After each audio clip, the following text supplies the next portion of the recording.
Department of women development and child welfare వాళ్ళు release చేశారండి. One stop centre అనే ఒక నేమ్ చొప్పున కొన్ని various post on contract basis. Complete డీటెయిల్స్కి వస్తే central administrator, case worker, para legal personnel or lawyer, paramedical personnel, psycho social counsellor, office assistant with computer knowledge, multipurpose staff, security guard or night guard. అంటే ఓవరాల్గా 8 different vacancies. టోటల్గా 14 పోస్టులకి 8 vacancies. Number of పోస్టులు అయితే 14 ఉన్నాయి. Roster already ఇచ్చారు. For example మీరు ఇప్పుడు ఎస్సీ అనుకోండి,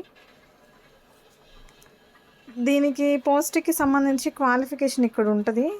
ఫర్ ఎస్సీలో ఇక్కడ central administrator and paralegal personnel and psycho social counsellor, multipurpose staff, security guard ఇలా ఉన్నాయి కదా. ఇలాగ దీని ఎదురు చూసుకొని మీ క్వాలిఫికేషన్కి తగ్గట్టు అప్లై చేసుకుంటే ది బెస్ట్. సో ఎక్స్పీరియన్స్ కూడా అడిగారు కొన్నిటికైతే. లైక్ సెంట్రల్ అడ్మినిస్ట్రేటర్ అంటే masters degree in law, social work, sociology, social science, psychology, minimum 5 years of experience of working on women related relevant domains in an administrative setup.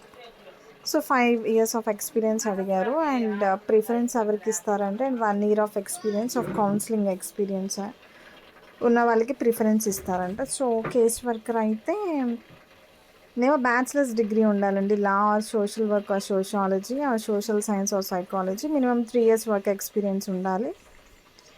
అలాగా paralegal personnel or lawyer అయితేనేమో degree in law with legal training. So దీనికి కూడా experience ఇచ్చారు. So మామూలుగా ఇప్పుడు ఉన్న generation ఎలా అంటే ఇంటర్మీడియట్ మీద అయితే మల్టీపర్పస్ స్టాఫ్ అయితే ఉంది.